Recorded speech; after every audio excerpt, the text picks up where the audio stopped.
The chandeliers of the Élysée Palace burned with a golden light, illuminating the polished marble floors and heavy velvet, curtains that had seen centuries of diplomacy, betrayal, and arrogance. Emmanuel Macron stood in the center of the Grand Hall, his hands clasped tightly behind his back, eyes narrowed in calculation. Around him, advisors whispered like shadows, cautious not to raise their voices above the silence of their president's fury. Just hours earlier, in a speech broadcast across Africa, Macron had declared that France made Burkina Faso. The words had been intended to reassert France's relevance in a region where its grip was loosening. He expected applause, obedience, perhaps a reminder of the gratitude Paris believed it was owed. But instead, the response that returned across the airwaves was a thunderbolt.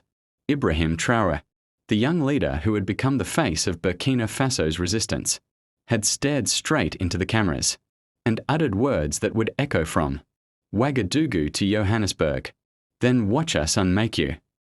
The room had erupted in gasps.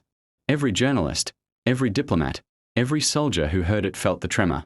France, long accustomed to being the puppeteer of West African affairs, had suddenly found itself called out before the entire continent. Now, in Paris, Macron's lips curled into a tight smile. But it was a smile without warmth. "He underestimates us," he muttered. "He forgets history. France does not bow to boys playing at revolution." But deep down, beneath the layers of arrogance, a splinter of unease grew. Macron knew this was different. Traoré was not like the leaders France had dealt with before.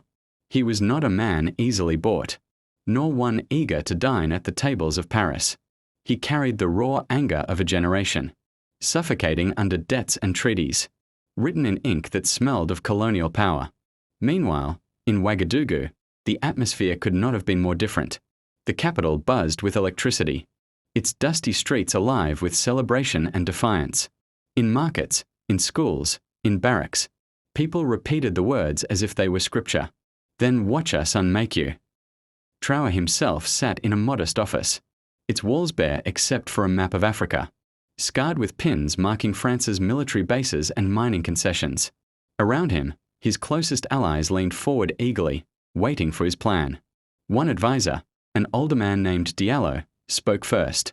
"Mon President, you have awakened the lion. France will not let this insult pass. They will come at us through the economy, through propaganda, even through mercenaries if they must. Are you prepared?" Traoré's eyes burned with determination. Prepared? I was born into their shadow. My people have lived with their hand around our throat for generations. This is not an insult, it is a liberation. Macron thought he could speak as if we were still children at his table. But now, the continent has heard us. Africa is not theirs to command. If they want to test us, then let them. We are ready. A silence followed, heavy and almost sacred. Across the Sahel, whispers spread like fire through dry grass. From Mali to Niger, from Guinea to Senegal, young people spoke of Traoré not just as a president but as a symbol.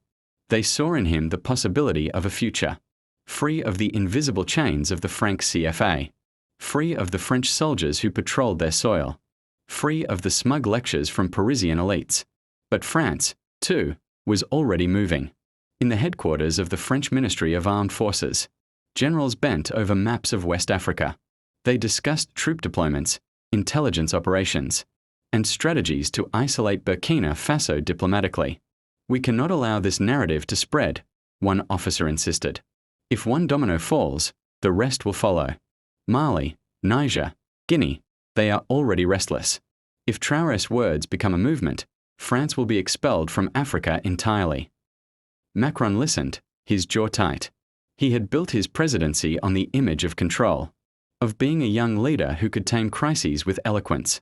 But now, facing another young leader, one half his age, but twice as fearless, his control was slipping.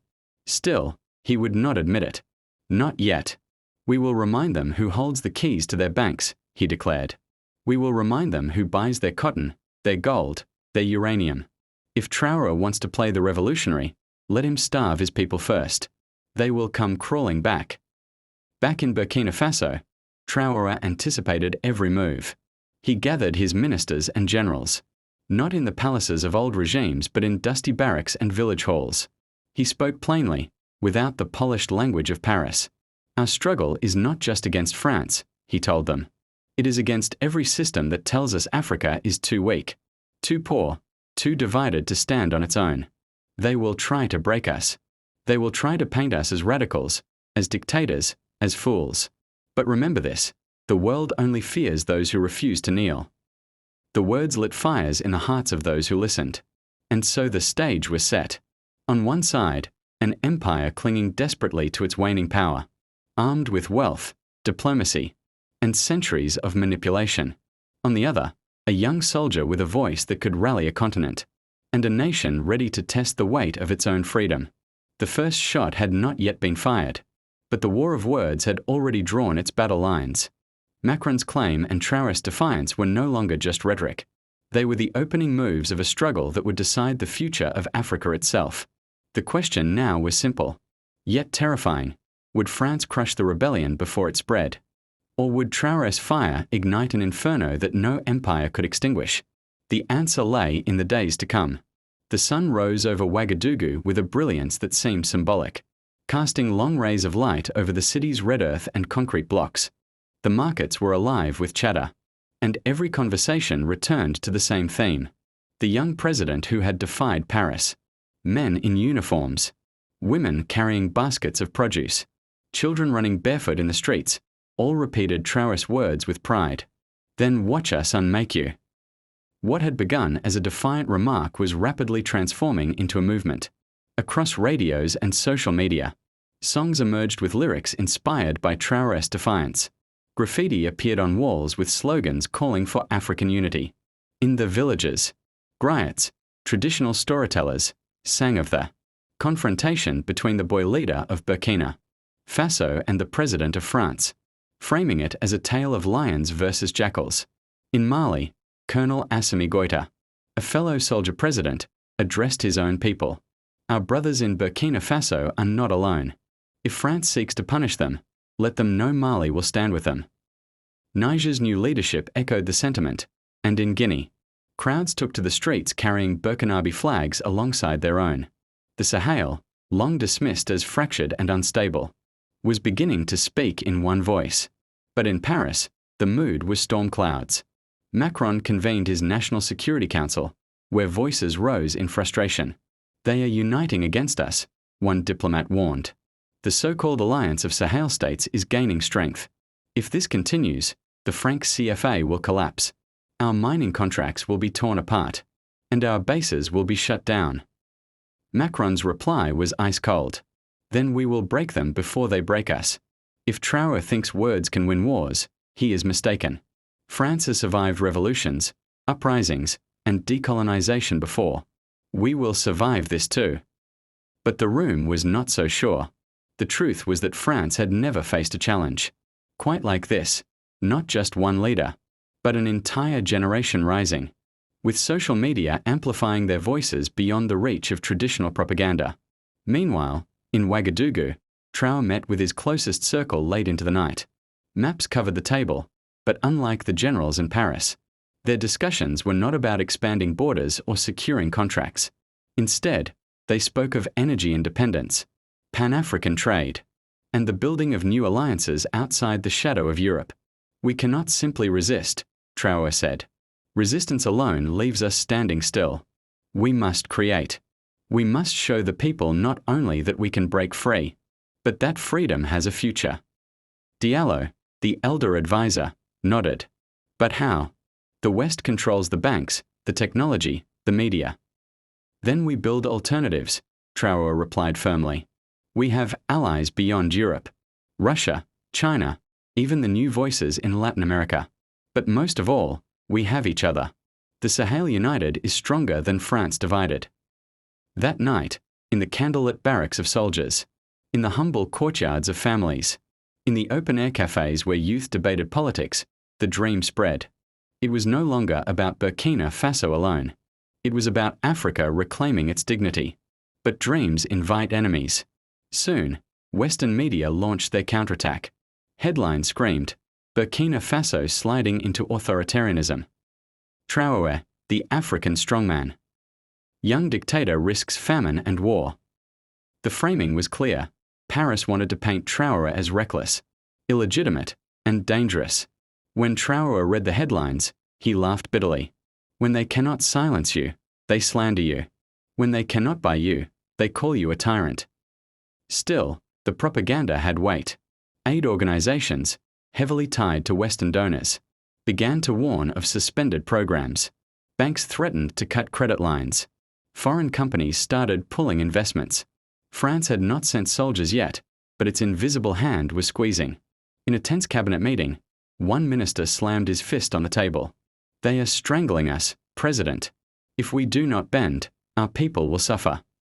Traoré looked around the room, his face a mask of steel. "Do you think freedom comes cheap? Do you think France will simply hand it to us with a smile? Our fathers fought and died for scraps of independence. Now it is our turn to finish the work. Yes, the people will suffer, but suffering for freedom is not the same as suffering under chains. Tell the people the truth. This is the price of dignity." His words spread again, carried by radio broadcasts and speeches in public squares. People began stockpiling food, sharing resources, preparing not for defeat but for endurance. In Paris, Macron felt the pressure. The more he tightened the noose, the more Burkina Faso refused to break. Worse, the narrative of a young leader standing up to an old empire was becoming popular across Africa. Every attempt to silence Traoré only made him louder. Desperate, Macron turned to his military advisors. "If sanctions and propaganda do not work, we must prepare other measures." The general hesitated. "Monsieur le President, an intervention risks uniting the Sahel even further. Already, Mali and Niger have expelled our troops. If we attack Burkina Faso, they may declare war together." Macron slammed his hand on the table. "Then let them. France is not a fading empire. We will remind them why they once feared us." But outside the gilded halls of Paris, the fear was shifting. It was not Africa that trembled, it was France. For in every dusty street of Ouagadougou, in every village hut, in every university classroom, one question echoed louder and louder. If Traoré could stand against France, why couldn't they? The spark had been lit, and sparks, when fanned by wind, become fire. The Sahel was becoming a wildfire. And Emmanuel Macron, despite all his power, despite all his words, was discovering that no palace, no army, no contract could stop the wind. The air in Ouagadougou was heavy, as if the entire city knew that history itself was holding its breath. Rumors swept through the streets. French troops were mobilizing. European Union sanctions were tightening. And foreign media was portraying Burkina Faso as a nation on the brink of collapse. Yet despite the pressure, the people did not bend. They marched, they sang. They painted murals of Traoré standing tall against the shadow of Macron. At the presidential compound, Traoré sat surrounded by maps and reports. His generals briefed him on the situation. French aircraft had been sighted near the Sahel, and pressure was mounting on neighboring states to abandon their alliance with Burkina Faso. But instead of fear, Traoré's eyes burned with fire. "Let them come," he said. "If France believes it can scare us into submission, it has forgotten the lessons of history. Colonizers always believe they are invincible, until they are not." Outside the compound, crowds gathered with chants that shook the city. No more chains. No more masters. Africa stands. In Paris, Macron faced a dilemma that gnawed at him. His advisors urged restraint, direct. Military intervention could spiral into disaster. Yet his pride, his image, his very legacy were tied to this confrontation. "If we let Burkina Faso defy us," he raged, "what message does that send to the world? That France is powerless? That our word means nothing?" One advisor, pale with fear, whispered, "Monsieur le President, perhaps it is already too late. The tide has turned. Even if we crush them militarily, we lose politically. The world is watching." But Macron's pride was a cage he could not escape. "No," he snapped. "France made Burkina Faso, and if necessary, France will unmake it." The stage was set for confrontation. The following week, French warplanes thundered across the Sahel skies.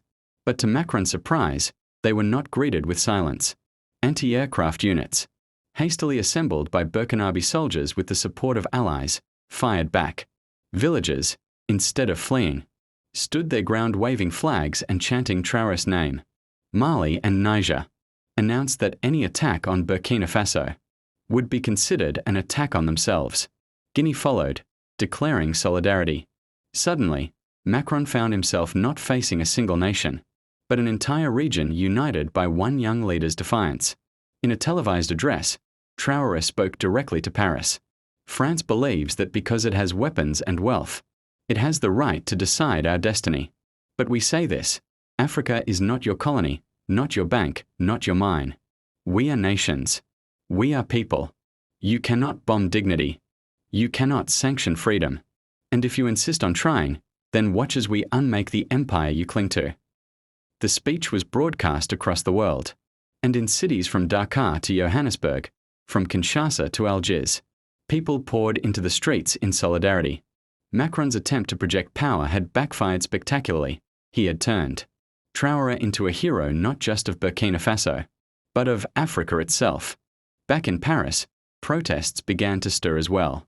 French citizens, weary of endless foreign entanglements, questioned why their government was pouring resources into wars in Africa while neglecting crises at home. Macron's approval ratings plummeted, and opposition leaders seized the moment to denounce his colonial arrogance. Still, the Élysée Palace doubled down. Economic warfare intensified. Trade was cut off, sanctions tightened, and pressure mounted on international institutions to isolate Burkina Faso. Food shortages loomed, and yet the people did not rise against Traoré. Instead, they tightened their belts, shared what little they had, and repeated a single phrase: better to starve in freedom than to eat in chains. The resilience stunned France. Every move meant to break Burkina Faso only seemed to strengthen its unity. Macron's empire of influence was unraveling, not with a dramatic military defeat, but with the slow, humiliating realization that the will of a determined people could not be crushed. One evening, in a quiet moment away from the chaos, Traoré stood on the balcony of his residence, gazing at the night sky. Stars stretched endlessly above, ancient and untouchable. He thought of the generations before him, farmers, miners, soldiers, who had endured foreign rule, who had whispered dreams of freedom that seemed impossible. Now, those dreams were his responsibility. He clenched his fists. "We will not fail them," he whispered. Behind him, Diallo stepped forward. "Mon President, do you realize what you have done? You are not just leading Burkina Faso. You are leading Africa." Traoré turned, his expression hard but resolute. "I do not seek to lead Africa. I seek only to remind Africa that it can lead itself." Those words, carried later by journalists, became a rallying cry across the continent. As weeks turned into months, the balance of power shifted. France, once untouchable, now faced a crisis of legitimacy in Africa. Nations quietly renegotiated contracts, pushing back against exploitative deals. French bases closed one by one. The franc CFA, long a symbol of financial control, began to crumble as countries explored new currencies. Macron, weary and cornered, realized too late that his arrogance had birthed the very movement he feared. His claim that France made Burkina Faso had been meant as a reminder of dominance. Instead, it had sparked a revolution of identity. And Traoré's reply, "Then watch us unmake you," had proven prophetic. The story did not end with a single battle or treaty. It lived on in every African child who repeated the words in schoolyards, in every farmer who lifted their head with pride, in every protester who demanded dignity from their leaders. The clash between Macron and Traoré was not just about one nation. It was about the awakening of a continent.